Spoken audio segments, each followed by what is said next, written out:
Muy buenos días, damas y caballeros. Vamos a continuar con la tutoría 15, este viernes 2 de julio. Hoy nos toca ver funciones inversa de una función biyectiva, la función inversa, la función polinomial y las funciones racionales.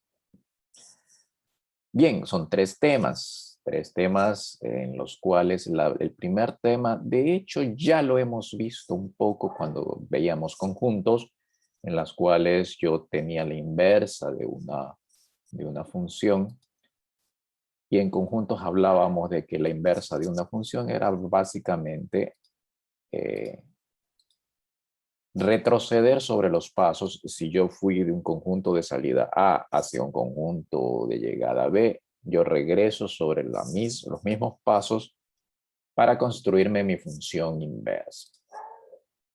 Entonces, debido a eso, la función inversa requiere que su función original, la función original, la de partida, sea una función biyectiva. ¿Qué significa que una función es biyectiva? Que es inyectiva y sobreyectiva al mismo tiempo. Y entonces, en este problema que tenemos ahí en las diapositivas, con verde visualizamos la función f de x igual a x al cubo. Ok, es una función sobreyectiva, sí, por supuesto, porque es inyectiva. Ustedes cojan líneas horizontales a lo largo del eje de las y solo voy a tener un punto de contacto con cada punto del gráfico.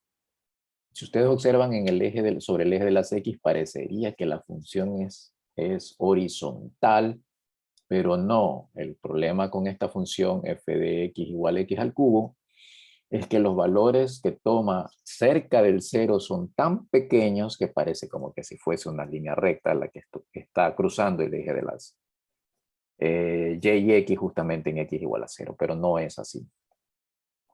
Entonces, ¿cómo construyo gráficamente una función inversa? Bueno, la función original que la tienen en verde se apoya en la construcción de su inversa con la función identidad. Ok, esta función identidad me va a servir a mí para crear un eje de simetría que me va a permitir a mí crear un espejo, de tal manera que lo que está en el triángulo inferior se duplique en la parte superior, en el triángulo superior y viceversa. De tal manera que el gráfico que está en rojo vendría a ser un reflejo del gráfico que está en verde, pero con el eje de simetría dado por la función identidad. Entonces, esta función vendría a ser la función inversa. La función roja sería la función inversa del gráfico en verde. ¿Cómo se obtiene la función inversa? Bueno, cuando la expresión es relativamente sencilla, como la que está acá, yo puedo visualizar la inversa simplemente despejando la variable x. De tal manera que yo digo, bueno, raíz cúbica de y va a ser igual a x. Como yo grafico con respecto a x y no grafico con respecto a y, entonces yo tengo que hacer un cambio de variables. Y de aquí obtengo de nuevo f a la menos 1 de x será igual a raíz cúbica de x, que es lo que yo tengo en el cuadrado rojo, en el encuadre rojo. Entonces, sí está claro, ¿no? Es relativamente sencillo. Digo relativamente porque ya vimos que la función inversa tiene que obligatoriamente ser construida sobre una función biyectiva. Si esta función no es biyectiva, entonces yo no puedo construir mi función inversa. ¿Puedo construir una relación? Sí, puedo construir una relación inversa. Lo que no puedo decir es que esa relación construida sea una función. Por ejemplo, Imaginémonos que yo tengo la función x al cuadrado, la función cuadrática. Si yo a la función cuadrática le quiero sacar su inversa, bueno, yo observo que la inversa quedaría más o menos así. ¿Ya? Con eso, veo que para cada valor de x, yo tengo dos valores y. Entonces me indica, eso significa que yo no puedo encontrar una inversa a la función cuadrática. Sí, sí se puede, pero ¿cómo? Haciendo la biyectiva. ¿Y cómo hago la función cuadrática biyectiva? Bueno, la única manera de hacer una función que no es biyectiva, hacerla biyectiva, es empezar a cortar todo aquello que me impide la inyectividad y me impide la sobreyectividad. En otras palabras, ejemplo, para el caso de la función cuadrática, yo voy a eliminar este pedazo y de tal manera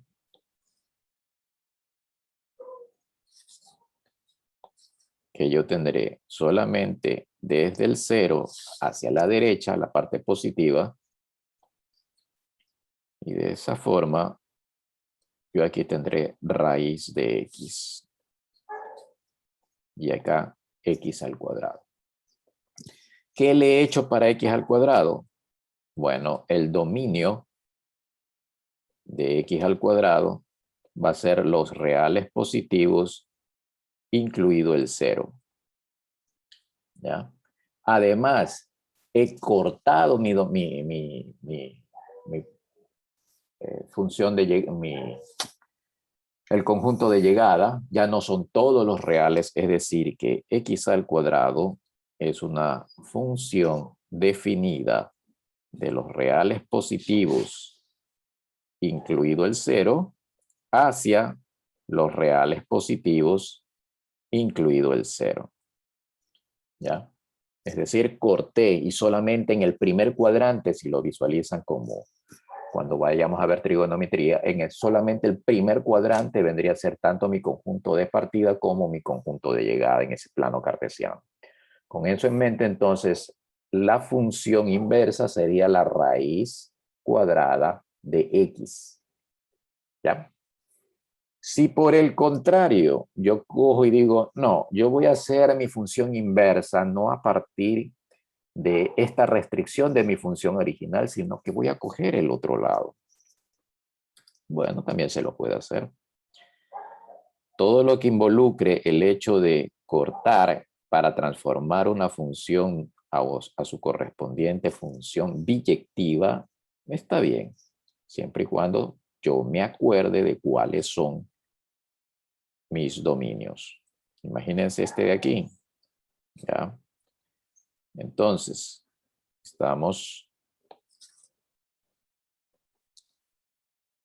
este sería y igual a x.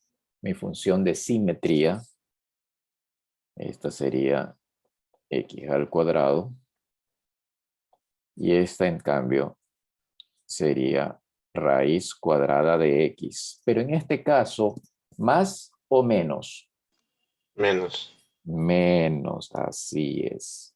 Menos raíz cuadrada de x. Si se dan cuenta entonces que existe una simetría, un espejo de la función de arriba con respecto a la función de abajo.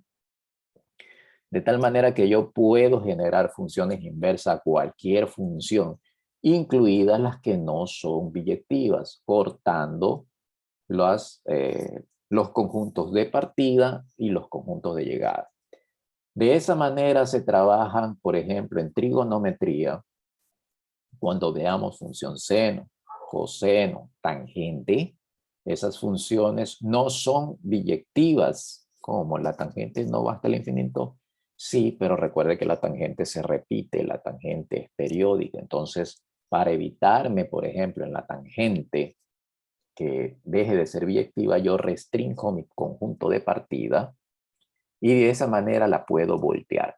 Si ustedes observan, lo que estoy haciendo es un volteo, ¿no? Estoy como cogiendo, en el caso de la que está acá, la función x al cubo, yo estoy volteándola y reflejándola. ¿Ya? Ojo con eso. Entonces es importante que ustedes dominen la técnica de graficar en espejo. Practiquen cualquier gráfico, pongan su línea horizontal, su línea oblicua, hagan un gráfico cualquiera y traten de sacarle su espejo. ¿Ya? Es importante porque hay problemas, de hecho en el taller que vamos a ver, en la tutoría 5 hay ejemplos en los cuales me piden a mí eso. Y en el taller también quizás, bueno, creo que sí hay, si no me equivoco. Pero de esto de inversa, no, de la otra, de las reflexiones que ya vimos. ¿Está claro? Sí está claro esto de función inversa, ¿no? Yo puedo sacar una función inversa a cualquier función, inclusive que no sea biyectiva, siempre y cuando corte a la función no biyectiva, la corte en su correspondiente dominio, en su correspondiente conjunto de salida y en su correspondiente conjunto de llegada. Eso me va a indicar también de que si yo por si acaso tengo algo así,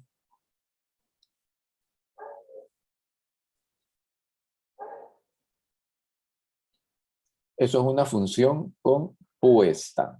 Ya, es una función compuesta. Me piden sacar su inversa, no me dan la expresión correspondiente a esa función compuesta, solo me dan el gráfico. Entonces, yo puedo generar, caray, ¿qué pasa? Yo puedo generar un gráfico en base a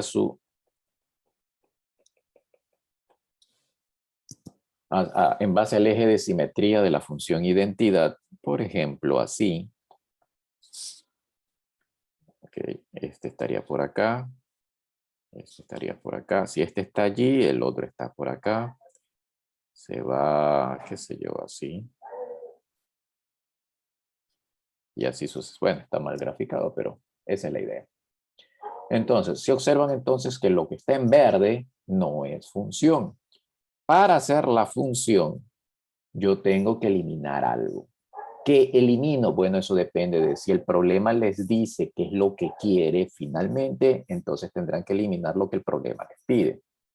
Si no les dicen qué eliminar, ustedes cojan la parte más sencilla que visualicen allí. Por ejemplo, en la línea roja, yo puedo coger hasta aquí y decir, mi conjunto de partida va a ser un conjunto que va desde aquí hacia el infinito. ¿Ya? ¿Por qué no cojo más allá del corchete? Porque más allá del corchete, a la derecha, la función empieza a bajar y al empezar a bajar, me va a dejar de ser inyectiva. ¿Ok? Solo desde menos infinito hasta esa posición, no sé cuánto vale esto, estamos haciendo un ejemplo al ojo, es inyectiva. Pero todavía no es sobreyectiva. ¿Qué debo de hacer? Entonces, para hacerla sobreyectiva, cojo hasta donde llega en el eje de las yes y corto y solamente lo que está sombreado sería mi conjunto de llegada. Está claro. De esa manera hice mi función sobreyectiva y la hice inyectiva. Por lo tanto, biyectiva la función al final será. ¿Ok? Entonces, ¿significa con esto que esta función yo puedo eliminar partes? Sí, exactamente. Cuando yo tengo una función definida por tramos y quiero sacar su inversa, pues tendré quizás, porque hay algunas funciones que están definidas por tramos que no requieren eliminar algo porque ya la función en sí es biyectiva. ¿Ok? En este caso, en este ejemplo, la función no es biyectiva, así que eliminé. ¿Ya? Preguntas hasta aquí. La función inversa, repito, analíticamente es reemplazar las x por las bueno, no reemplazar, despejar la x de esa y, como hicimos para y igual a x al cubo. ¿Okay? Para una función por tramos, es más recomendable, antes de reemplazar valores, antes de despejar valores, ver, visualizar qué es lo que yo tengo en el gráfico y hacer el mismo despeje que hicimos aquí. Ese despeje, recuerden, y igual a x al cubo. Este despeje que hicimos para y igual a x al cubo, lo hago para cada tramo de mi función por tramos, pero solo el que me interesa. Ejemplo, en el caso de aquí, solo me interesa el tramo rojo. El tramo que está acá arriba, este otro tramito, no me interesa porque estaría fuera de mi función biyectiva. Si por el contrario, yo dije, no, mi función biyectiva lo voy a coger aquí para el tramo de acá arriba, entonces el despeje solamente será para ese tramito de, aquí, de allá arriba, porque solo en ese tramito la función es biyectiva. ¿Ok? Está claro eso. Miren, entonces, una cosa es que me pidan a mí función inversa y otra que muy distinta es que me pidan a mí relación inversa. ¿Cuál es la diferencia? Que la función tiene sus características. La relación, en cambio, usted puede graficar lo que sea. Lo que yo tengo en el lado izquierdo de la diapositiva sería una relación y ese sería el gráfico que debería de hacer si me piden algo así. Si es relación. Caso contrario, el problema deberá de cortarse de alguna manera, ya sea que el problema me lo pida.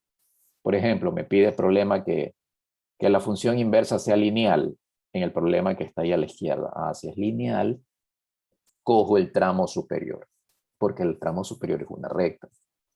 Pero si me pide el problema que la función sea cuadrática, la inversa, sea una raíz, pues quedaría ahí al hacer la inversa, pues entonces cojo el tramo inferior. ¿Está claro? Vemos. Bien. Eso en cuanto a función inversa de una función biyectiva. Ok, lo siguiente que viene son las funciones polinomiales. ¿Qué es una función polinomial? Bueno, ahí está, básicamente una función polinomial es un polinomio de grado n, cuyo polinomio tiene distintos coeficientes y lo que sí está claro es que el coeficiente de aquí, ese debe de existir sea que sea, porque si no existe el coeficiente de xn, es decir, a sub n es igual a 0, no estamos hablando de una función polinomial de grado n, sino del grado anterior, así que ese de ahí debe de estar más que presente. Los de al lado pueden que esté, puede que no estén. ¿Ok? Bien, ¿qué es entonces una función polinomial gráficamente? Ya lo vimos el día miércoles con el ejemplo que vimos en GeoGebra, que una función polinomial en el gráfico puede estar graficada de distintas maneras. ¿Ok? Y estas funciones polinomiales tienen como característica de que puede ser que tengan o no tengan puntos de contacto con el eje de las X. Si tiene puntos de contactos, estos puntos de contactos se les llaman ceros. Pero no porque X valga 0. Se le llama ceros porque en estos X, llamemos X1, X2, X3, X4, para cada uno de estos X, la función vale 0. Por eso se le llaman ceros. ¿Ya? Ok, entonces, en base a que en una función polinomial yo voy a requerir trabajar con ella para encontrar sus ceros, quizás requiero esos ceros para poder graficarla, o quizás requiero otras características de esa función polinomial, es que ustedes observan todos los temitas que tenemos allá abajo, que son, primero, Definición del cero de multiplicidad m. Ok, bueno, esto empieza en la página 300 y pico. Bueno, entre el 380 y el 420. Tienen ustedes todas estas definiciones de funciones polinomiales. La definición del cero de multiplicidad m. ¿Qué significaba multiplicidad m? A ver, alguien que me lo recuerde. ¿Qué significa multiplicidad m? ¿Qué son raíces? A ver, ¿alguien se acuerda o no leyeron? ¿Cómo hicieron el control de La lectura? cantidad de veces que se repite una raíz.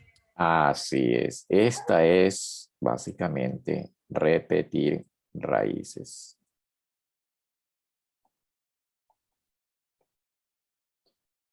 Si una raíz cualquiera se repite 2 veces, 3 veces, 4 veces, esa m es la cantidad de veces que se repite la raíz. ¿Por qué me sirve esto de la multiplicidad? Bueno, aparte de indicarme de que no necesito estar calculando tantas raíces porque se repiten algunas, este valorcito de m me sirve en determinados problemas.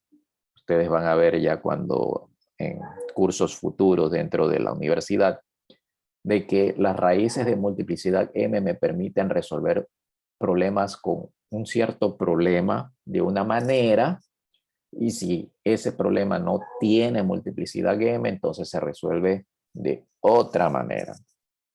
¿Ok? Por eso es importante conocer qué significa la multiplicidad de una raíz. ¿Ya? El teorema del valor intermedio, que es lo segundo que está allí, básicamente entonces ese teorema me dice, olvidándonos del eje de las y, vamos a crecer el grafiquito que está en el libro. Si yo tengo dos puntos x, dos x distintos, no iguales,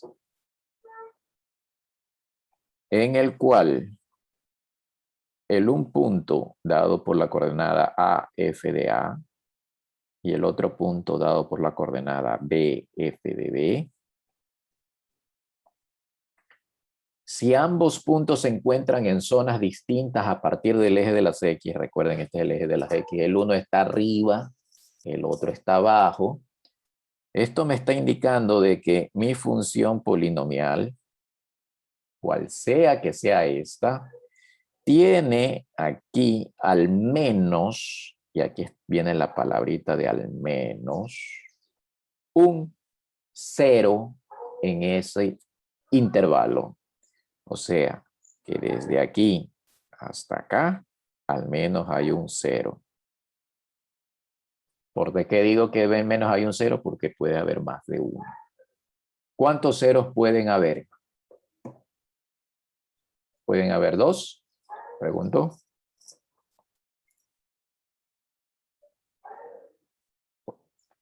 Pregunto, a ver, respondan. Yo sé que a las 10 de la mañana tienen que estar dormidos en sus casas porque es muy temprano, pero Puede ser que entre A en B la función baje, sube y baje otra vez. así es. Por eso la pregunta es, ¿pueden haber 2 raíces? Esa es la pregunta. Sí. Sí, 3, 4. también. Ya, veamos si es cierto. Vamos a graficar acá de nuevo. Tengo el punto y tengo el punto. Aquí tengo A y aquí tengo B. Ok. Voy a graficar primero mi primera raíz. Así que tengo por aquí abajo y aquí tengo mi primera raíz. Ya, tengo una. Lógico porque abajo tengo el otro punto. Tengo que unirlo. Ok, voy a volver a subir. Tengo la segunda raíz. Ya. Y ahora ya no quiero tener más que 2 raíces. ¿Puedo tener solamente 2 raíces así? ¿Cómo hago para que la línea que está arriba baje sin tocar el eje de las X y llegue al punto inferior. ¿Alguien tiene alguna idea? No se puede porque es un polinomio. Siempre Sí, exactamente. La única manera, diría yo, ¿y qué les parece si yo cojo, le pongo un círculo vacío y por acá mágicamente sale un círculo lleno y lo uno con el punto que quería? Sí, sí, se puede hacer eso, pero, aquí viene el pero, esto no está permitido en funciones polinomiales porque las funciones polinomiales son continuas. continuas, así es. Ah, caray. ¿Qué resulta entonces del teorema del valor intermedio? El teorema del valor intermedio me permite a mí decir que si yo tengo dos puntos en dos zonas distintas de X, yo tendré un número impar de ceros entre A y B. ¿Ok? Un número impar. Al menos 1. ¿Ok? No es imposible tener un número par. Bueno, hagamos 4. Yo voy de aquí, vuelvo a bajar, vuelvo a subir y ahí ya tengo 4. Pero ¿cómo vuelvo a bajar para completar el círculo? Bueno, he hecho el trayecto.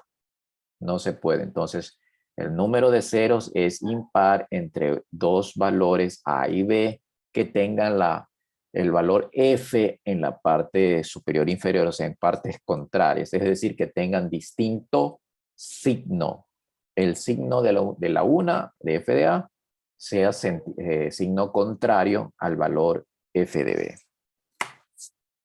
Okay, entonces, tienen que tener cuidado porque estos pueden ser temas quizás de alguna lección. Tengo intervalo tal, entonces es cierto de que hay 4 ceros, es posible construir 4 ceros en ese intervalo. Usted me va a poner que sí, tendría puntos menos. Bien.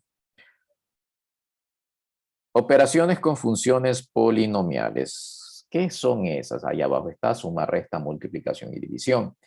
De hecho, la suma y la resta ya la hemos hecho, camufladamente, pero ya la hemos hecho. Cuando vimos funciones polinomiales, perdón, cuando vimos función cuadrática, yo aquí tendría x cuadrado más 4x más 6, creo que les puse un problema. Y de ahí factoricé algo y algo pasó con esa función. Ok, bien. Pero ¿qué pasa? Que yo puedo decir, ¿qué les parece si yo tengo la función g, que sea x al cuadrado, la función h, que sea 2x más 1, y la función j, no le pongo la i por la identidad, que sea 2x más 5.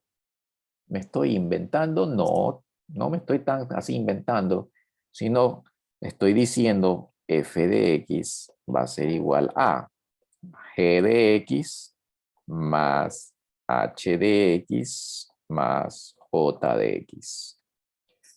Y tengo lo que tengo yo allá arriba. ¿Okay? Entonces, sumar, restar funciones polinómicas es sencillo. Lo único que tengo que hacer para sumar funciones polinómicas es sumar los coeficientes de las variables que tengan el mismo exponente, es decir, x cuadrado con x al cuadrado, x al cubo con x al cubo, x con x a la quinta con x a la quinta y los términos independientes a sí mismos. No vayan a hacer lo que he visto por allí en algunas ocasiones en que me suman y mágicamente se eliminan valores del x al cubo con el x al cuadrado. ¿Cómo lo hacen? Me imagino que a futuro vamos a tener un nuevo teorema de matemáticas. Pero mientras tanto, no hagan esas situaciones extrañas. En esta cuestión de las operaciones con funciones polinomiales, lo importante es tener mucho cuidado con las divisiones. Ya vimos en otras ocasiones que siempre que yo tengo una división, el denominador es un poquito relajoso y tengo que cuidar que ese denominador no se haga igual a 0. 0. Exactamente. Esto, ojo con esto. Nunca se olviden de esos benditos denominadores. Que no se hagan 0, que la raíz, el radical no sea 0. Es decir, todo lo que me provoque problemas allá abajo, tienen que tener cuidado. Bien, si yo tengo una división, yo sé de que, bueno, si yo tenía, me está dando problemas, si yo tenía, en álgebra, yo me acuerdo que si yo tenía un número A y lo dividía para un número B, yo me acuerdo que yo tenía un cociente C más un residuo que no pude dividir porque en la escuela no me enseñaban todavía decimales, así que me quedaba dividido para B. Esto sí está claro, ¿no? Esto de aquí no creo que estoy diciendo algo nuevo, ¿no?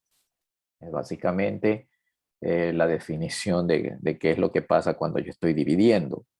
De tal manera de que si esa división algebraica, yo paso el divisor a multiplicar al otro lado, me voy a quedar con esto, que es justamente la expresión que yo tengo allá.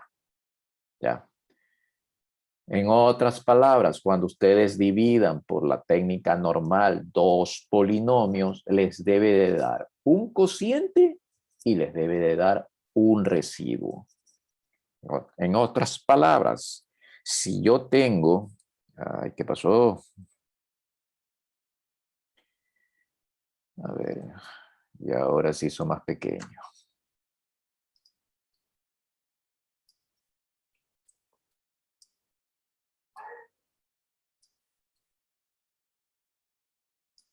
Bueno, si yo tengo, ahí está completo, ¿no? Si lo ven viendo. Bien, entonces, si yo tengo, por ejemplo, x a la séptima menos 5x al cubo más 3 dividido para x a la cuarta menos 3x cuadrado más 2. Y a mí me piden hacer esa división. Bueno, lo normal es utilizar como se hace en el álgebra. Se pone aquí el divisor.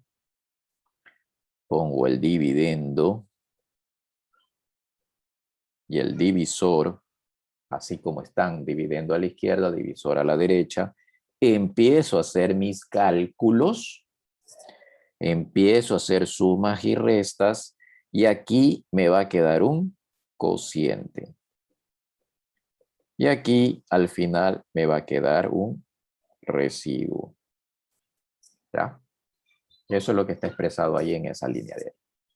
¿Sí estamos claros? Bien.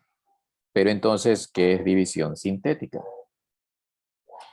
La división sintética es una cosa especial, algo especial, cuando el denominador tiene una característica especial.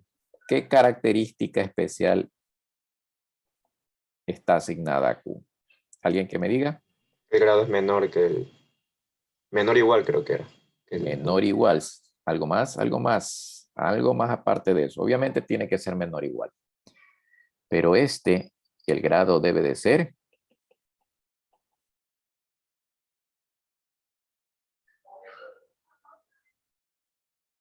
¿está claro? ¿Por qué? Bueno, porque la división sintética, si se acuerdan de que yo sacaba los coeficientes, lo dividía para lo que quería dividir y empezaba bajo este, multiplico, bajo este, y así sucesivamente. Sí se acuerdan de esta técnica de división, ¿no? De hecho, está en el libro. Ya lo han hecho varias veces en el colegio, espero, si es que en el colegio trabajaron y no copiaron, ¿ya? Al final, la última parte me da el residuo. ¿Para qué me sirve esta división sintética? Bueno, la división sintética me sirve para ayudarme a mí a encontrar los ceros. ¿Por qué? Porque más fácil es dividir así que coger esta expresión y poner mi cero ahí y empezar multiplica, resta, multiplica, resta. Esta es más rápida. En el libro tenemos ejemplos de eso, por lo tanto, no debería de ser problema alguno. Entonces, división sintética, esto de aquí me ayuda a mí a encontrar mis ceros más rápido. ¿Por qué me ayuda a encontrar a mí mis ceros más rápido? Bueno, porque es más sencillo trabajar con los coeficientes y, perdón, aquí es con encontrar. Y el objetivo normalmente para las divisiones de funciones polinomiales es esa, buscar los ceros de una función polinómica. Ok. Entonces, en base a eso viene ahora el teorema del residuo. ¿Qué me dice el teorema del residuo? Ya control de lectura pasó, ya debo de acordarme todo eso. ¿Qué me dice el teorema del residuo?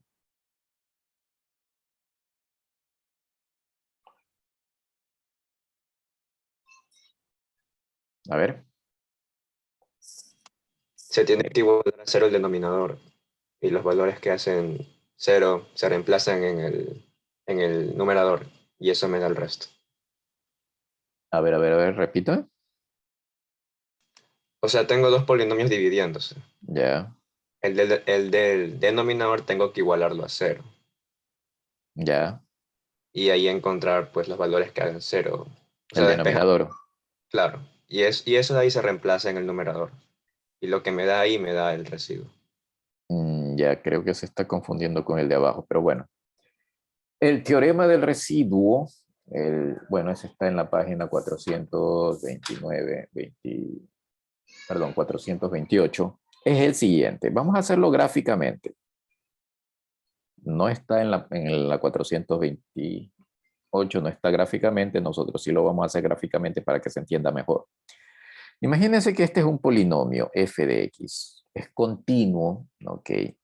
¿Qué me dice el teorema del residuo? El teorema del residuo me está diciendo de que si yo tengo un valor, vamos a poner aquí vamos a poner un valor c, lo pongo igualito como está en el libro para que después no digan que no entendí porque en el libro me dice otra cosa.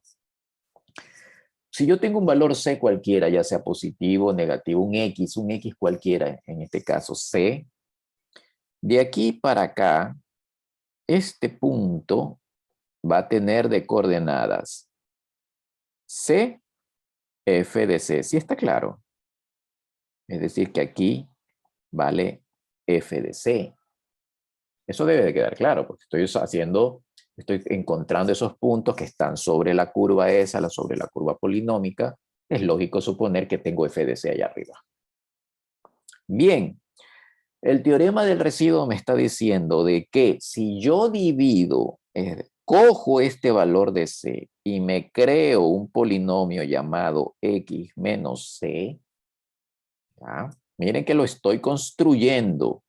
Pero profesor, es negativo, debería haber más. No, recuerden que estamos hablando de un C cualquiera. Si el C es negativo, menos por menos me da más y pare de contar. Ahorita estamos visualizando literalmente. Entonces, si yo hago con este f de x dividido para x menos c, yo voy a tener aquí una respuesta. Vamos a escribirla por acá.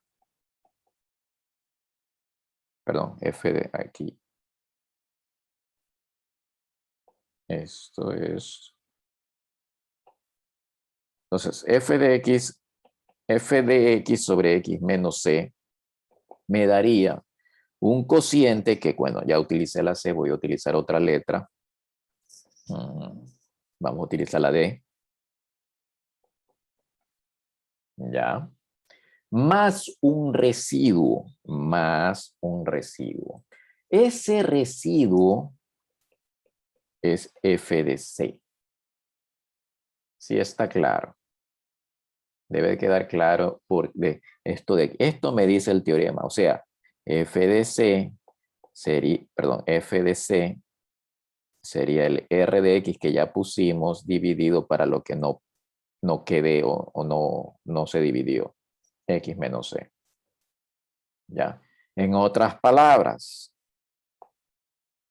la distancia que hay desde el punto al eje de las X, esto es el residuo que me queda de dividir F para X menos C. De tal manera de que si yo llego acá al cero de mi función, obviamente F de C va a ser 0 y dejo de tener residuo. ¿Está claro eso? Eso significa que si en un problema me piden halle el residuo para X igual a 5 de una función polinomial, ¿qué hacen ustedes? ¿Hacen la división? No. ¿Qué es lo que hacen? Meten el 5 dentro de F. Y calculan. Ya tienen el residuo. Por el teorema del residuo. Está en la página 428. ¿Está claro esto? Preguntas a este respecto. Este es el teorema del residuo. Si yo tengo un valor que me están pidiendo cuánto es el residuo en una función, bla, bla, bla, bla, bla, metan ese valor dentro de la función y les da el residuo. Pero ojo, esto solamente se hace de esta manera cuando yo divido mi función f de x para x menos c. En otras palabras, estoy creando un polinomio de grado 1. Yo lo estoy construyendo, no me lo está dando el problema. Si el problema me da un Q, un divisor, que no es ese, sino es otro, pues ya estamos hablando de otras cosas. ¿Estamos claros? Pregunto. Bien, entonces pasemos a lo siguiente. El otro es el teorema del factor. Vamos con el teorema del factor. Ok, el teorema del factor está ligado al teorema del residuo en algo. Y el teorema del factor me está diciendo de que si este bendito C, que yo ya sé que f de C es igual a 0, ¿ya? Entonces, el teorema del factor me está indicando 2 puntos de x menos c es un factor ¿de quién? De f. ¿Ya? En otras palabras, los factores, cuando yo factorizo, cojo mi función polinómica y la factorizo, ¿qué realmente estoy haciendo con la factorización? Estoy sacando los ceros, las raíces. Eso es lo que estoy haciendo. Factorizar una función polinómica es sacar las raíces, es sacar los ceros de esa función polinómica, es decir, sacar los puntos de contacto con el eje de las X. Y eso se visualiza por el teorema del factor. Bien. Lo siguiente que está allí es lo que se llama la forma anidada de una función polinómica. Forma anidada. Bien, la forma anidada es si le piden ustedes en una lección o en un taller, no sé, dudo mucho que en el taller esté, pero puede haber. Si le piden una forma anidada de una función polinómica, lo que le están pidiendo es lo siguiente. A ver, veamos. Si yo tengo, por ejemplo, f de x igual a x a la séptima más 5x al cubo más 3. Vamos a hacerlo pequeñito. ¿Ya? La forma normal que usted haría para calcular un f dado un x, recuerda, f es la fabriquita, ¿no? Esa fábrica que viene una x con un valor, la fábrica la ve, bueno, entonces tú con este valor lo elevo a la séptima, le pongo más, luego te elevo al cubo, lo multiplico por 5 y luego le sumo 3 y todo ese resultado lo bota la fábrica f. Y ya tengo f. Coste computacional de eso es alto para una computadora, para una calculadora, etcétera, etcétera, etcétera, porque tiene que hacer varias cosas. Una de esas cosas que tiene que hacer es sacar el valor de X a la séptima, ¿no? ¿Verdad? También tiene que sacar el X al cubo y así sucesivamente. Debido a eso, se utiliza la forma anidada de las funciones polinomiales para algunos objetivos. Aquí relativamente sencillo, pero puede resultar en operaciones más grandes. Por ejemplo, para sacar la función anidada, yo debo de factorizar, mejor dicho, despejar o dejar las X solas, de tal manera que aquí tendría X a la sexta. Miren lo que voy a hacer. Más 5X al cuadrado por X más 3. Aquí estoy dejando solamente X a la una. No estoy dejando X en potencia. Esa es la idea de generar una forma anidada. Dejar a las X sin sus potencias. Entonces, esto sería X a la quinta, aunque bueno, sabes que vamos a coger uno más pequeño, porque si no voy a tener que generar tantas X hacia arriba. Vamos a dejar hasta X a la cuarta nada más. Ok. Entonces, aquí tendría X al cubo.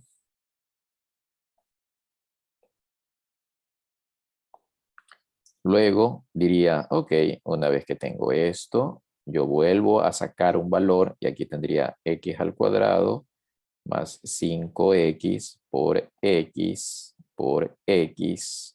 más 3. ¿Sí está claro? ¿Está claro lo que estoy haciendo? ¿Sí? ¿Sí ven? Ah, ya, bueno. Luego, de nuevo sigo, porque adentro puedo sacar otra X más, y es decir, poner X más 5 que multiplica X, otro paréntesis que multiplica X, otro paréntesis que multiplica X. Ya tengo las 3X más 3. ¿Ya? Entonces, observen que a diferencia del de arriba, que bueno, le cambia a X a la cuarta más 3X al cubo más 3, la computadora solamente tiene que hacer multiplicaciones y sumas sencillas. No tiene que elevar potencias. Entonces, aquí tendría una suma. Aquí tendría una multiplicación. Aquí tendría otra multiplicación. Aquí tendría otra multiplicación. Y finalmente, una suma. ¿Ya? Si se dieron cuenta, ¿cuántas multiplicaciones tengo? 3. ¿Cuántas sumas? 2. Pero si voy arriba, ¿cuántas multiplicaciones tendría que hacer aquí la computadora, su calculadora o su teléfono móvil o con lo cual usted está haciendo esa función?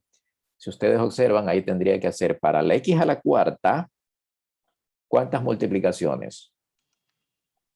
4 multiplicaciones. ¿Sí? X por X por X por X. Para X al cubo, ¿cuántas multiplicaciones? 3. 3. ¿Cuántas llevamos? Ya llevamos 7. Miren que abajo solamente hice 3 y aquí ya llevamos 7. Acá, y una vez calculado todo eso, ahí sí tendría mis dos sumas que yo tengo abajo. ¿Sí se dan cuenta? Esa es la utilidad de la forma anidada de una función polinómica. La idea de hacer menos trabajo. Coste computacional mucho más bajo que el coste computacional de arriba. Ok.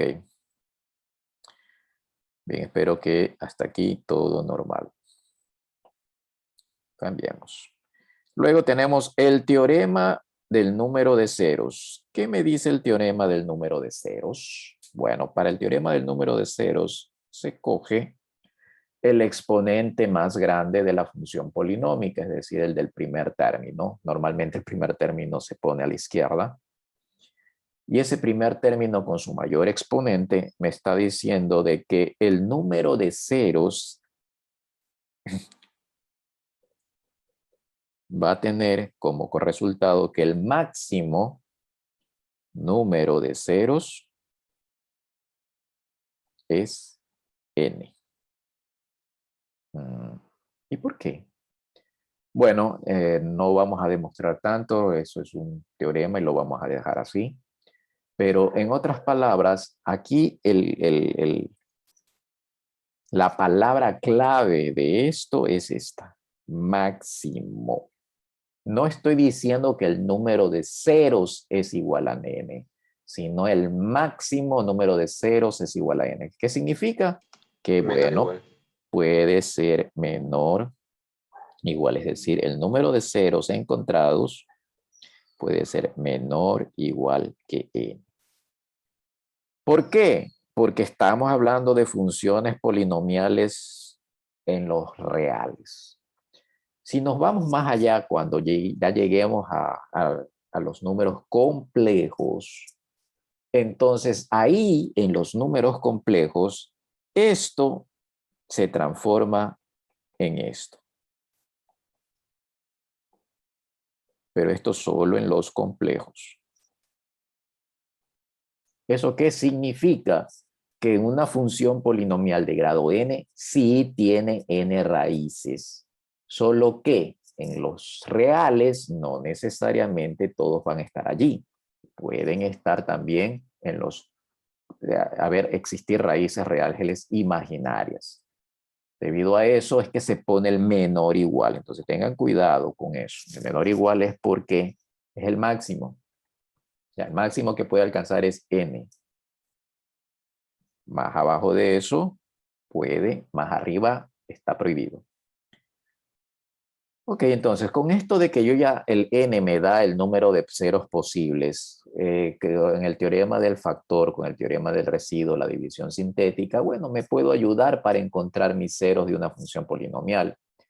Sin embargo, yo tengo más herramientas utilizando la regla de Descartes. ¿Qué me decía la regla de Descartes? La regla de los signos. A ver, bueno. Imaginémonos aquí un ejemplo. X al cubo menos 2x cuadrado más 3. Ya. La regla de Descartes me visualiza el cambio del signo. Entonces, si este de aquí, que no se me indica, pero es obvio que es positivo, tiene de uno coeficiente al otro, veo un cambio. Luego de este coeficiente al otro, veo mi segundo cambio. ¿Yo qué digo con respecto a las raíces o a los ceros? Vamos a poner ceros, acostumbramos a poner los ceros. Número de ceros positivos, si se acuerdan la regla de Descartes, va a ser igual a 2. ¿El igual o el menor igual a 2? Pregunto.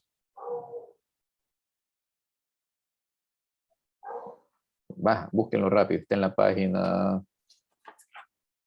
en la página 433, si no, sí, 433. A ver, ¿qué dicen ustedes? Esto les ayuda bastante porque lo siguiente es con f de menos x. Bien, entonces, avancemos. Lo que me está diciendo básicamente la regla de Descartes es que el número de ceros positivos que yo puedo encontrar llega hasta 2. ¿Ya? Si el número de cambios es el que está allí. 1, 2, 3. Ya.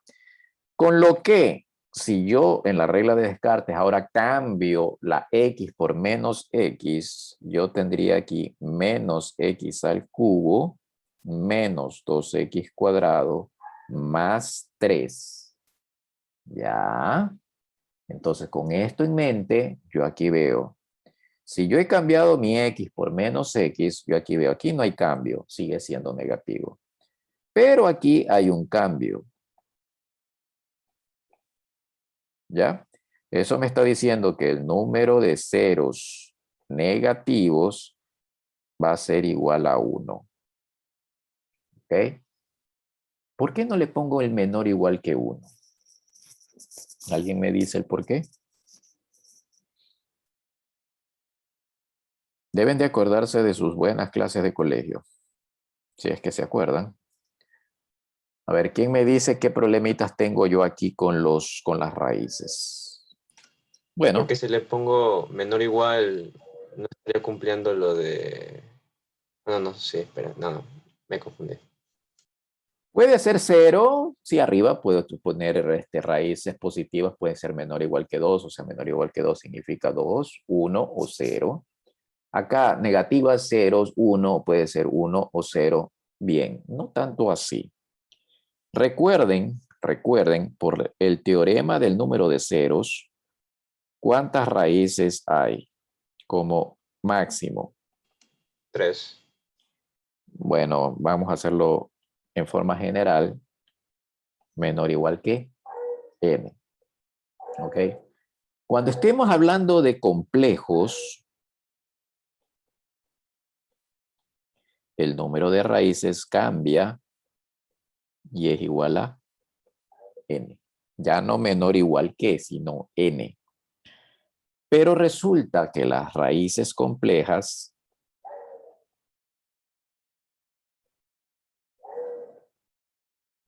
siempre, siempre vienen en pareja. No que una raíz vino solita, la fiesta no. Viene siempre en pareja. Por lo tanto, si yo tengo, por ejemplo, un polinomio, imagínense que n es igual a 5, tenemos un polinomio de grado 5, ¿ya? ¿Sí está claro? ¿Cuántas raíces pueden haber? 5 raíces. ¿Cómo son esas raíces? Bueno, puede ser una raíz real, 4 raíces complejas. ¿Está claro? Significa que la función polinómica graficada solo tiene un punto de contacto en el eje real. Las otras 4 son complejas. Puede ser que tiene 3 raíces reales y 2 complejas. ¿Sí está claro? No es que 2 reales y 3 complejas, no, porque las complejas siempre vienen en pareja. O podrían ser 5 reales y 0 complejas. ¿Está claro esto? El número de raíces yo puedo encontrarla por descartes, pero eso además me está indicando una cosa. Miren, en este caso, en este ejemplo, solo en este ejemplo, yo tengo el exponente 3. ¿Sí? ¿Sí está claro eso? Tengo el exponente 3. Por lo tanto, sabiendo que los complejos vienen en pareja, para esa función f de x del ejemplo, yo sé que hay 3 raíces, que pueden ser una raíz real y 2 complejas, o las 3 raíces reales. ¿Hasta ahí está claro? Ok, entonces, bajo ese criterio, este de aquí puede ser 0.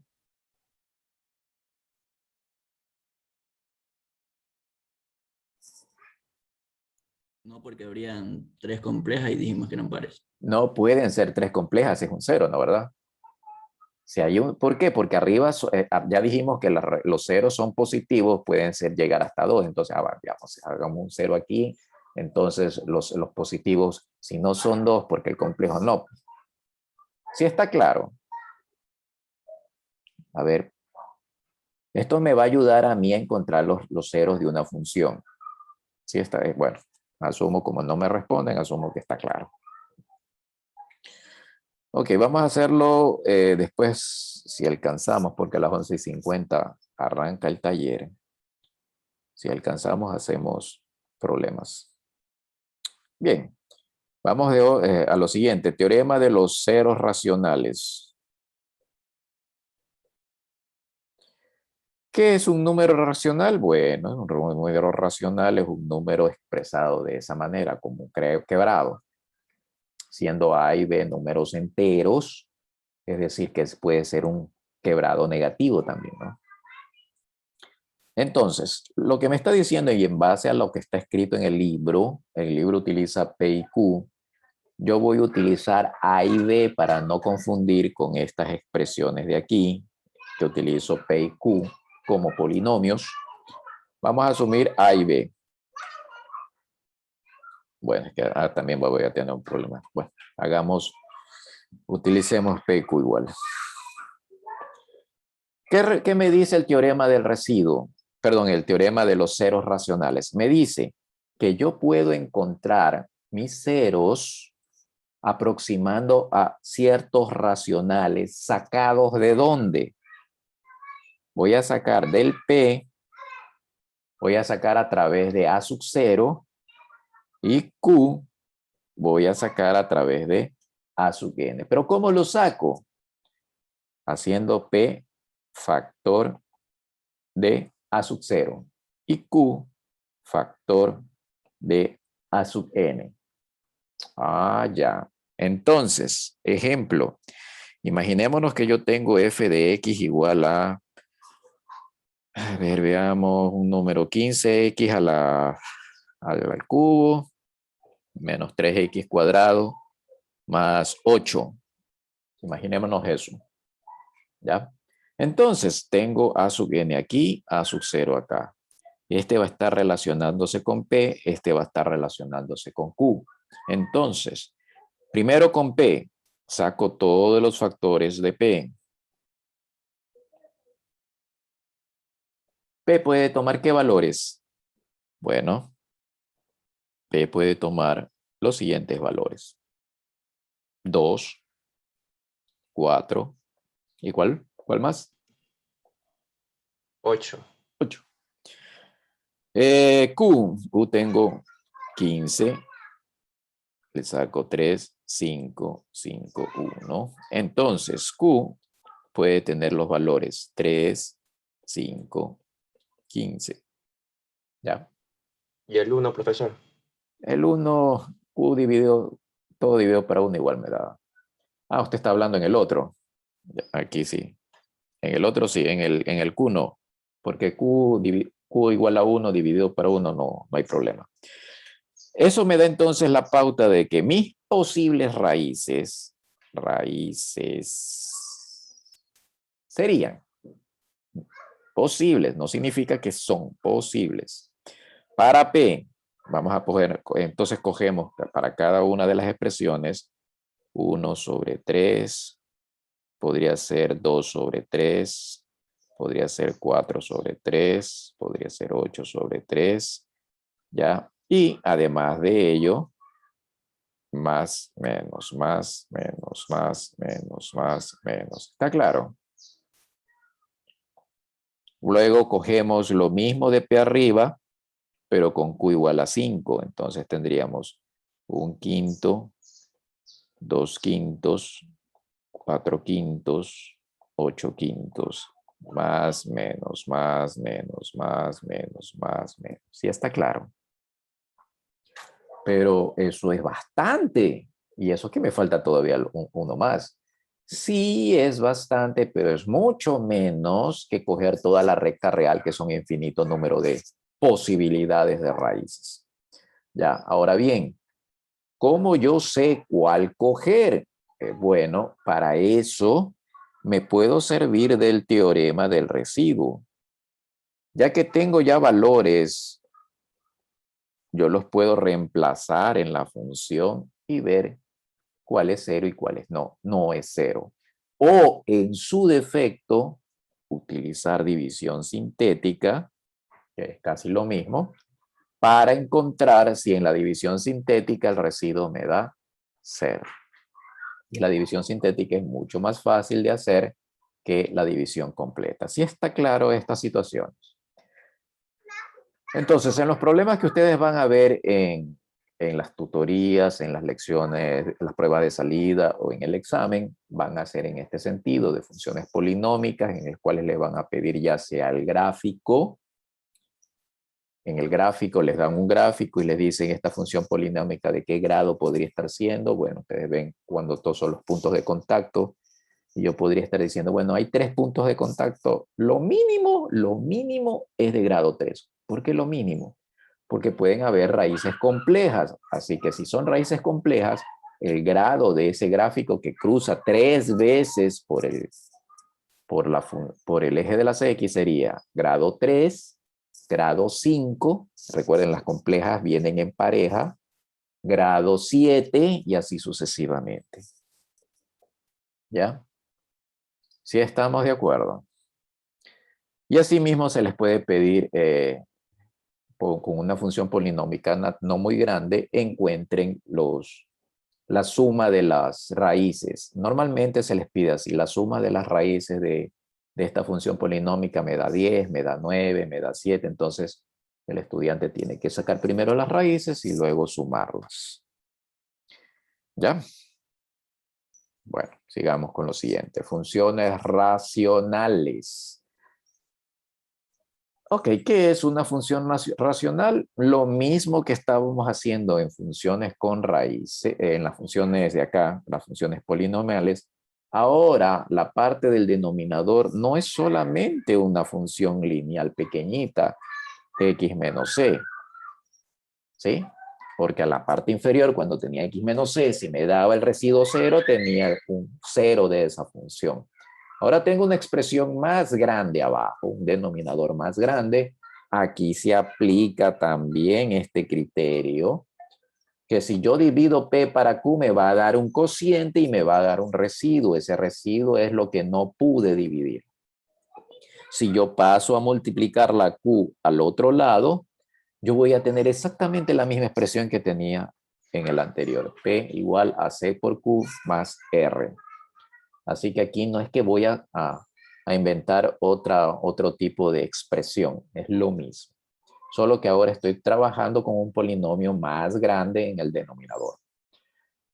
¿Qué me pueden pedir en funciones racionales? Bueno, me pueden pedir que divida, es decir, haga esto.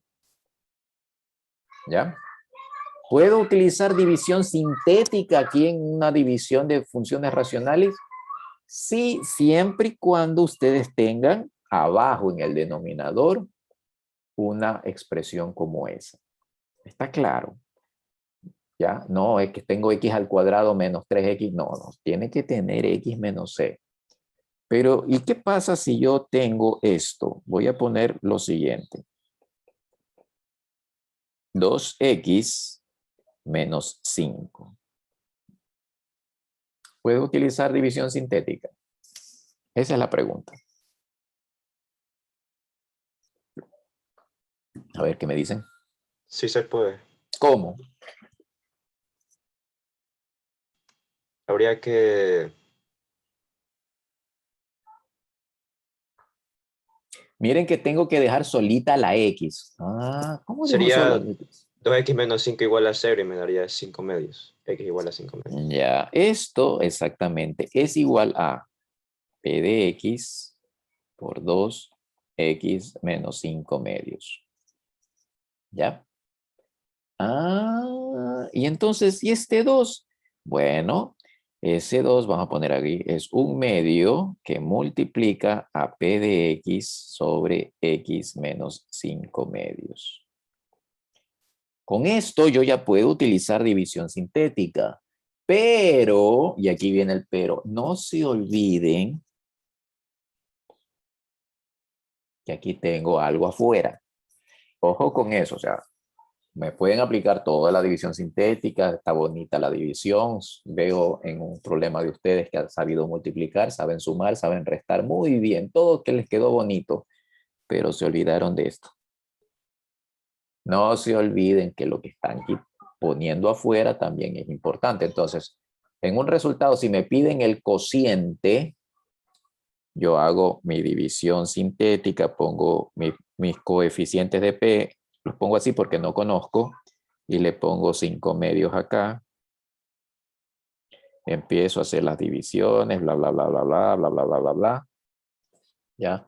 Y me piden, este es el residuo, el último es el residuo. Y me piden cuál es el cociente, pero no el cociente de esto, me pedían el cociente de lo de acá, ¿sí se acuerdan? ¿Ya? Entonces, cojo estos valores, coeficientes que están aquí, y me armo mi cociente. Igual a tal cosa. ¿Y qué hago con esa expresión para encontrar mi respuesta? Lo divide para 2. No lo divido, lo multiplico por 1/2. ¿Ya? Bueno, dividido para 2 sí, pero es realmente la multiplicación porque tengo que cada coeficiente de C multiplicarlo por 1/2, por 1/2, por 1/2. Y esa sería mi respuesta. Obviamente el residuo también habría que multiplicarlo por 1/2. Recuerden esto de acá arriba, vean. ¿Ya? Sí está claro. Bueno, espero que haya quedado claro. Ok. Vamos a borrar. Aparte de ello, cuando yo tengo funciones racionales y me piden graficar, aquí ya viene entonces un problemita. ¿Cómo grafico? Para graficar una función racional se suele utilizar soportes, ayudas. ¿Cuáles son estas ayudas? Las asíntotas horizontales, las asíntotas verticales y las asíntotas oblicuas. ¿Cómo es una asíntota horizontal? Bueno, la asíntota horizontal salen de ver estos valores. En este caso, el mayor exponente n y m, es decir, de cada numerador y en el numerador y en el denominador yo veo el exponente, los exponentes más grandes. Y yo digo, si el de arriba tiene un exponente más pequeño que el de abajo, mi asíntota está aquí, pare de contar. Rápido. Si los exponentes son iguales, mi asíntota está acá. Está calculada de esa manera. Es decir, cojo el coeficiente del de arriba, lo divido para el coeficiente del de abajo y tengo mi asíntota. Por cierto, que es una asíntota, en este caso, asíntotas horizontales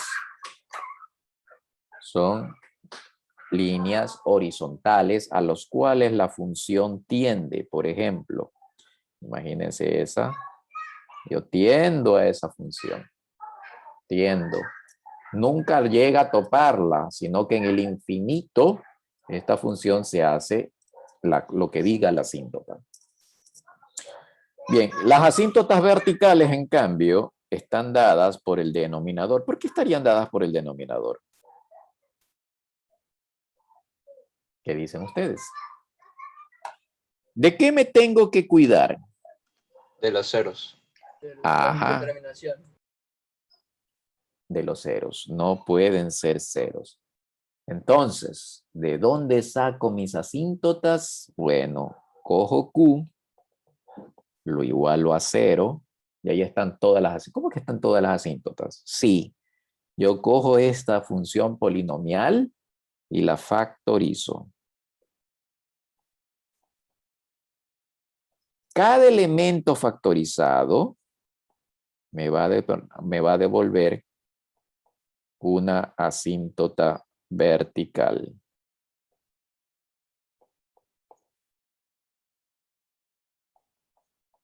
¿Ya?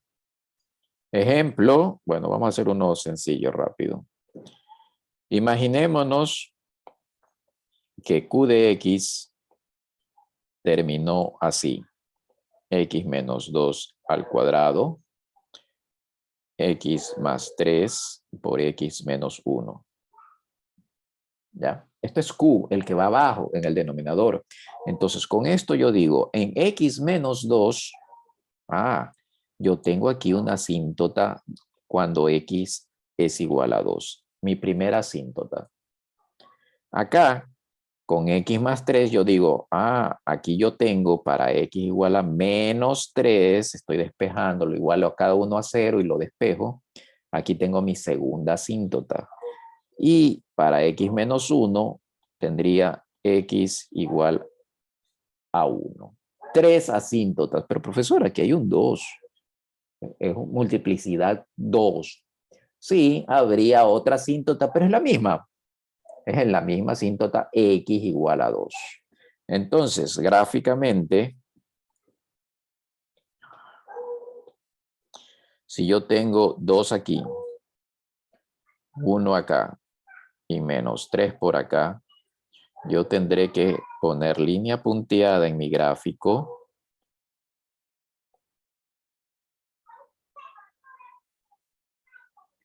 ¿ya? Para ir viendo cómo lo grafico. ¿Está claro esto? Estas serían mis asíntotas verticales. Obviamente, tendría que ver si hay una asíntota horizontal en el problema. En este caso, este ejemplo solo es con Q. No he puesto a P. Pero si me dan, obviamente, me tienen que dar el P con las Q, yo veré, veamos, aquí en las asíntotas horizontales, aparte de lo que acabo de sacar, asíntotas verticales, ¿tendré una asíntota horizontal? Si tengo la asíntota horizontal, entonces también la grafico. Ya, ese sería el bosquejo inicial para saber mis fronteras, donde el gráfico ya, de esta función racional no debe de tocar. Recuerden, las asíntotas de la función no las toca. Entonces, imagínense que usted tuviese que hacer ese gráfico, ¿ya? De una función cualquiera. Entonces, es mi sugerencia para hacerlo un poquito más visible. Denle uno que otro valor a ver qué es lo que me está proporcionando. Como hay asíntota horizontal, empiecen por los extremos. Denle un valor grande acá a esta función. Qué sé yo. Perdón, 10, 100, 1000, lo que sea. Si ese valor tiende a esto, ya, es decir, tiende desde abajo, entonces yo digo, mi gráfico inicialmente es así. ¿Está claro? Recuerden, este es un asíntota horizontal que le he graficado como ejemplo sobre el eje de las X.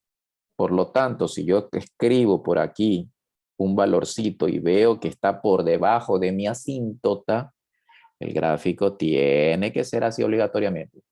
No, profesor, va por arriba y luego baja. No, porque si no, este punto ya es de contacto y me está impidiendo trabajar con esa asíntota. ¿Está claro? Vamos a borrar esto. Caso contrario, si mi punto este que estoy cogiendo C me da un valor arriba de mi asíntota, entonces el gráfico era por acá arriba. Y así poco a poco se va construyendo los gráficos de las funciones racionales. No les vamos a pedir que me den exactamente los puntos, pero si tienen ustedes una cuadrícula, que es lo normal que en un examen les vayamos a poner una cuadrícula, entonces visualicen la cuadrícula y yo digo, bueno, aquí tengo para el valor 3, aquí tengo 1, 2, menos 3, para el valor de 3, esto va por acá. Traten de graficarlo, si tienen uno que otro punto, traten de graficarlo bien, ¿ya? Con unos puntos, unos más, otros menos, ustedes van a encontrar los gráficos. Por acá, entre 1 y 2, yo cojo un puntito en 1.5 y lo vi por acá, por ejemplo. Veo otro, lo veo por acá, luego otro, entonces mi gráfico viene así. ¿Por qué de esa manera? Porque estamos hablando de asíntotas verticales, ¿ya? Y así sucesivamente, gráfico tras gráfico. Bien, son 11:20, vámonos a los problemas, o si no, llegamos a las 11:50 y vamos a tener inconvenientes. Veamos ese problema de la tutoría. Dice, verifiquen el plano cartesiano si para las dos funciones dadas, miren que cada una de ellas tiene una expresión, cada línea, cada literal, la función identidad representa un eje de simetría para las respectivas gráficos de ambas funciones. Esta es la primera parte de lo que les indicaba la función de simetría. Ok. Vamos con el gráfico de la función identidad. Miren que aquí me dan el plano cartesiano. Así que voy a tratar de que la función identidad pase a 45 grados. Bueno, ustedes tienen con regla, lo pueden hacer más rápido. Esta es mi función identidad. Procedamos a graficar f. F 2x más 6. Bueno, 2x más 6 es una función polinomial. Ok, función polinomial. 2x más 6 le doy dos valores. Voy a darle valor para x igual a 0. Punto de contacto con el eje de las y. me da 6. Ah, caray, se me fue más arriba. Bueno, pongámoslo por acá. ¿Cuánto debe de valer X para que me dé el punto de contacto sobre el eje de las X? Bueno, 0 igual a 2X más 6. 2X igual a menos 6. X igual a menos 3. ¿No, verdad? ¿Sí? No me equivoqué. ¿Sí estamos de acuerdo? O sea que viene por acá. Ah, ok, entonces el gráfico es más o menos así.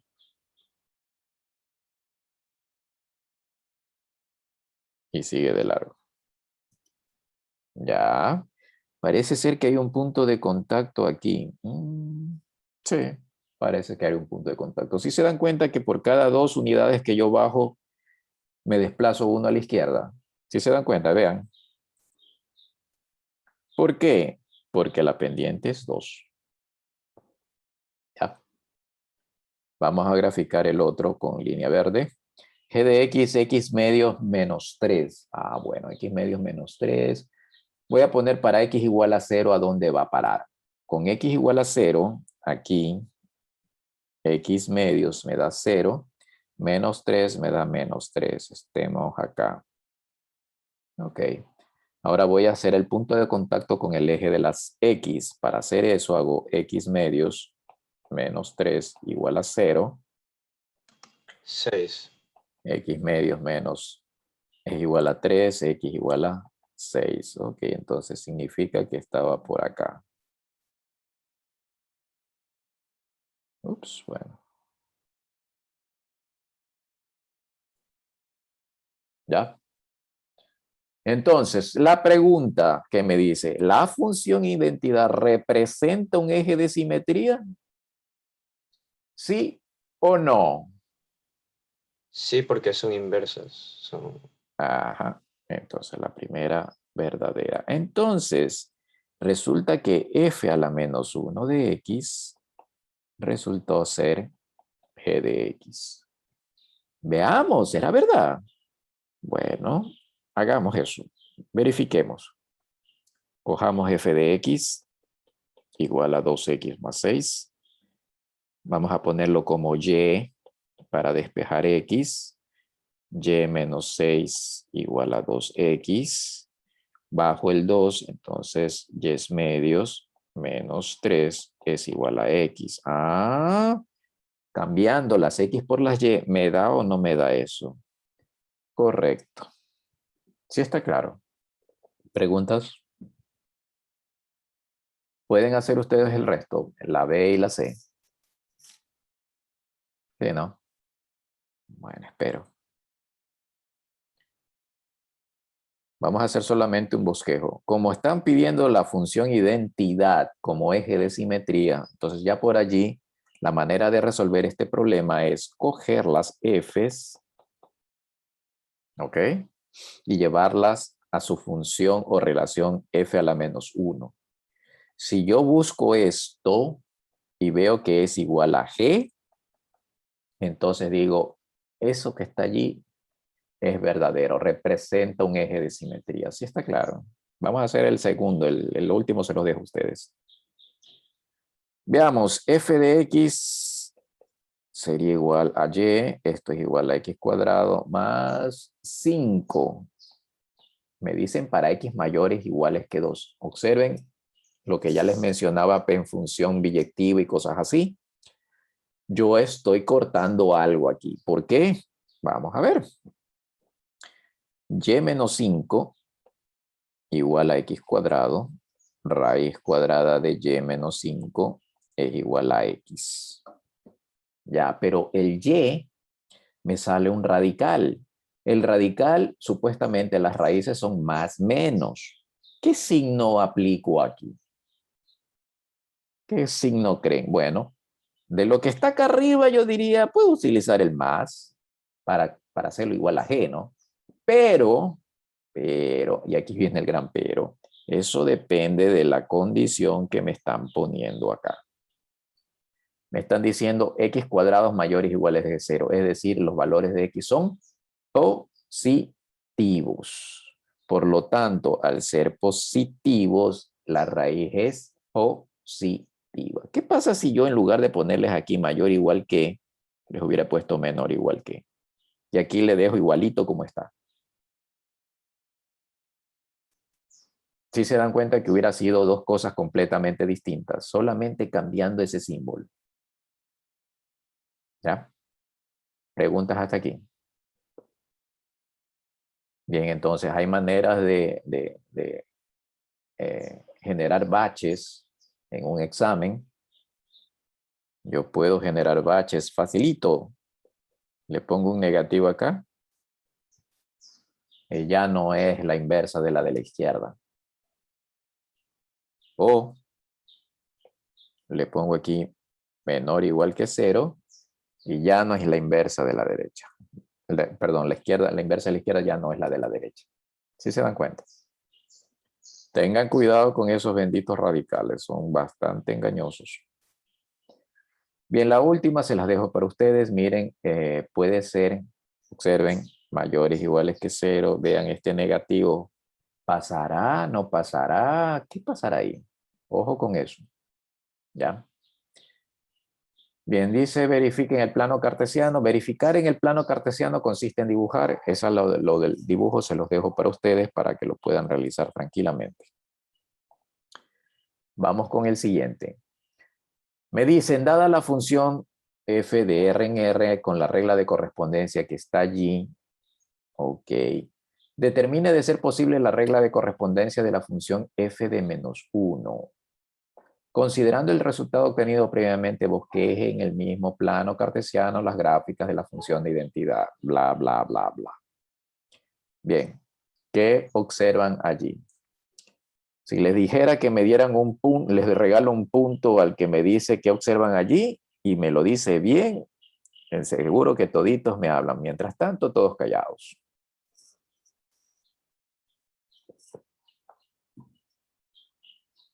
A ver.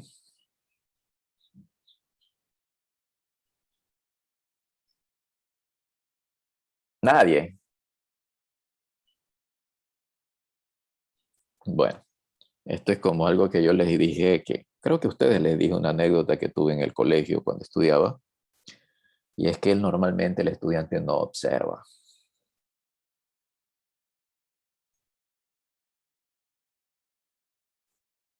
¿Ya observaron?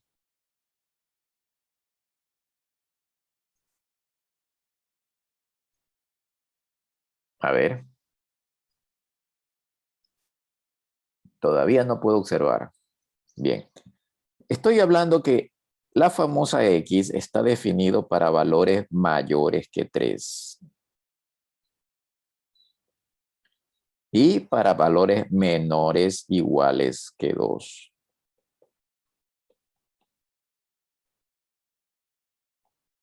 Y en medio. Se me pasó por alto. No, no se les pasó por alto. Esto significa que esto está mal definido. No es una función de los reales en los reales. Para que sea función, aquí hay que cambiarle algo. ¿Sí se dan cuenta? ¿Sí lo ven? ¿Qué hay que poner ahí a la izquierda? Los Serán los números enteros. Entonces, ahí habría que escribir función de los reales, excepto menos ese intervalito que está allí, que va desde 2 sin incluir hasta 3 incluido. ¿A dónde va? En el otro lado no tiene restricciones. Solamente allí es una función. Caso contrario, no es función y es una sencilla y llana relación. Este problema de la tutoría ya está arreglado. Si ustedes se descargan la tutoría, bueno, el día de ayer se la subió, pero se la tuvo que cambiar por este error. Yo lo dejé en la diapositiva para que ustedes observen posibles cosas que el estudiante enseguida se va, determina de ser posible la regla de correspondencia y empiezo a trabajar. Y no se da cuenta de que eso ni siquiera era de haber trabajado, porque ni siquiera es función. ¿Estamos? Bien, espero que esté más claro el asunto. Ok. Oh, todavía tenemos tiempo. Bien, entonces para arreglarlo, en la tutoría, ustedes van a ver, creo que aquí le cambiamos, ahorita no, déjenme ver cuál es el valor real para este. Se le puso el 2, si no me equivoco. Ya. Aquí se le cambió por 2. ¿No? Ahora sí, ya tenemos todos los reales. No vamos a tener problemas. Bien, entonces, la primera parte me dice 1 sobre x más 1 sobre x más 3 más 2 para x mayores que 3. Entonces, de aquí para acá va a regir mi expresión 1x menos 3 más 2. ¿Cómo lo grafico? ¿Tiene alguien alguna idea de cómo graficar eso? ¿No? Bueno, vamos a hacerlo por partes para como trabajo. Miren que les he dado función lineal, las funciones especiales, las funciones cuadráticas y les pido graficar esto. Ay, Dios mío, ¿y ahora cómo le hago? Bueno, vamos a empezar poco a poco. F de X voy a graficarlo primero, 1 sobre X. ¿Por qué? Si se dan cuenta que poner X menos 3 es un desplazamiento. ¿Sí? Sí, a la derecha. A la derecha. O sea, si yo grafico 1 sobre X, cojo 1 sobre X, lo desplazo 3 unidades a la derecha. Y luego, más 2, ¿qué significa? lo subo arriba. Hacia arriba. Hacia arriba, 2 unidades. Ok. Bueno, ustedes sí saben cuál es el gráfico de 1 sobre X, ¿no? El gráfico de 1 sobre X, si le dan valores, vamos a tener algo así.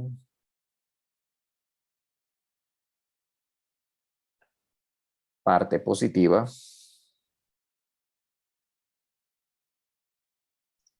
Parte negativa. Pasa justamente por 1.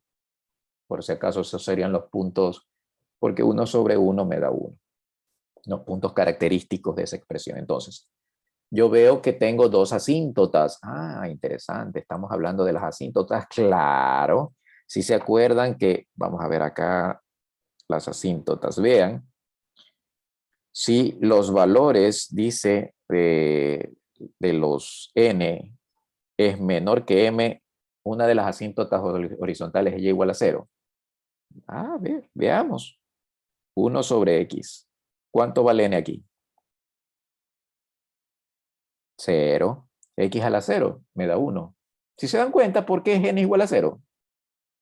¿N cuánto vale acá?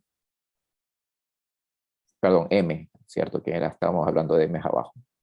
M igual a 1. Por lo tanto, n es menor que m y por lo tanto yo tengo mi asíntota horizontal. ¿Y cuál es la asíntota? Y igual a 0. Si se dan cuenta, tengo esa asíntota. Ok, otra asíntota cuando el denominador se hace 0. Ahí están entonces las dos asíntotas. La horizontal y la vertical. ¿Está claro?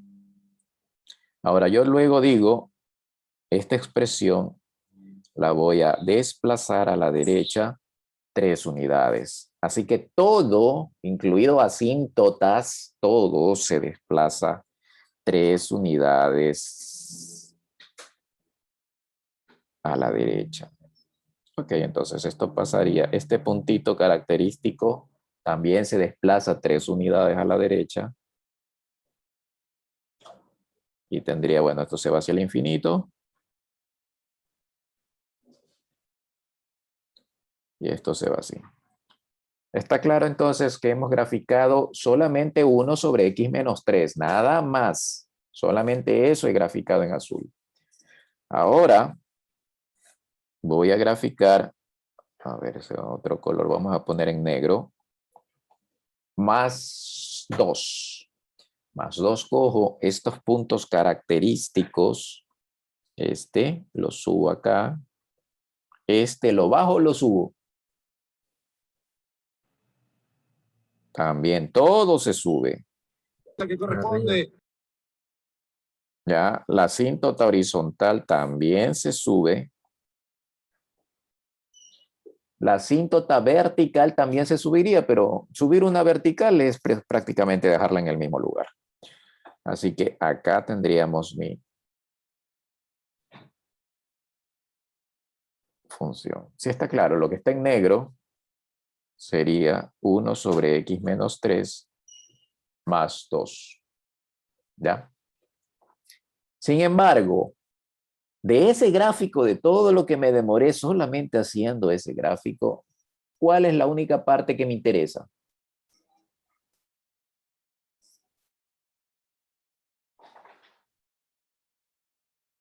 A ver, aquí... Ah, es que lo hicimos... Perdón.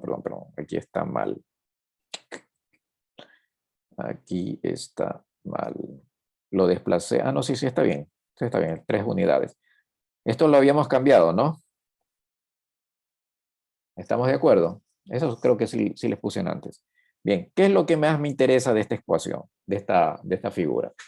Lo que está mayores que 2. Ok, mayores que 2. Vamos a borrar pues lo que no me sirve. Vamos a ver. Mayores que 2. Estamos hablando de aquí para allá. Eso me interesa. Mayores que 2. Lo que no me interesa, entonces borremos. Ok, no me interesa este pedacito, ni nada de esto, ni nada de esto, que me sirvió para graficar lo que está en negro. Esto que está en azul tampoco me interesa. Bueno, ese sí. A ver, veamos. ¿Sí está claro? Punto blanco en 2. Exacto, en 2 hay un punto blanco aquí. Porque era mayores que 2, no decía mayores iguales. ¿Preguntas hasta aquí? Bien, al menos no hay preguntas. Vamos a borrarlo de acá para tratar de no borrar todo el gráfico. Vamos con el de abajo. Todavía tengo tiempo. Ahora, sigamos con el azul. El de abajo me dice graficar menos x cuadrado más 4x menos 1. Ok, puedo empezar a utilizar, veamos si podemos usar completar cuadrado, pero ese menos me está estorbando, así que lo voy a sacar. Menos 4x menos 1. ¿Cuánto tengo que sumar ahí para completar cuadrado? Más 4, ¿no? Eso ya es un trinomio cuadrado perfecto. Por lo tanto, si es un trinomio cuadrado perfecto, ¿cuánto tengo que restar afuera?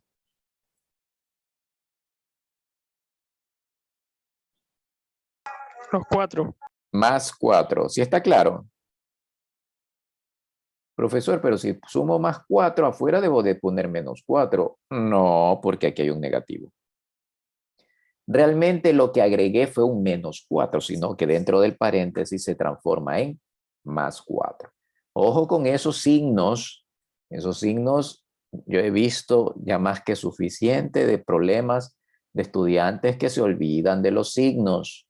De hecho, ustedes han hecho esos problemas de talleres anteriores, se han olvidado de los signos en algunos casos y he tenido que bajarles nota. No se olviden de los signos. Bien, aquí tendría por completar cuadrado, tendría x menos 2 al cuadrado más 3. ¿Qué me está diciendo esto? Ah, bueno, aquí observo, hay una reflexión vertical. Aquí hay un desplazamiento horizontal. ¿Hacia dónde? A la derecha, 2 unidades. Y aquí hay, la función sube 3 unidades. Ok, entonces, hagamos eso. X menos 2 al cuadrado menos 3. Vamos a tener que graficar poco a poco y evitar que se mezcle lo uno con lo otro. Bien, el X menos 2, yo sé que esta función cuadrática va así. Bueno. Así sucesivamente hacia arriba. Voy a tratar de no combinar los dos para no tener que borrar.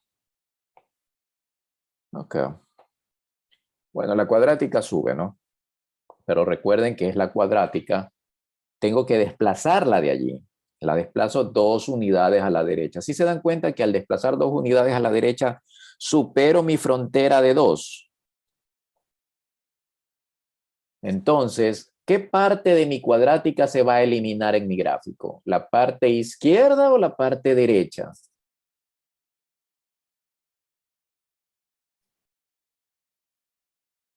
La parte derecha, porque la voy a desplazar 2 unidades. Entonces vamos a desplazarla 2 unidades y la voy a coger con línea, con verde. Iría desde aquí. Bueno, casi. ¿Ya? ¿Está desplazada? Bien. Pero además, aparte de desplazarlo, yo tengo que voltearlo. Así que va desde aquí y pasa por acá. Bueno, más o menos. Y aparte de eso, ¿qué tengo que hacer? Sumar 3 espacios hacia arriba. 3 espacios hacia arriba. Entonces, los puntos característicos tengo aquí 1, tengo que por 4 también pasa, por 0. Entonces, este pasa acá arriba. Línea continua. ¿Por qué? Por el menor igual que 2. Este punto característico de aquí lo paso arriba. Este en menos 4 sube a 3 hasta menos 1. Por acá. Ups, no es una recta. Es una curvita. Ahí tendría mi función de ese lado, de ese tramo, para x menores iguales que 4. Ahora sí voy a borrar todo lo que no era esa función.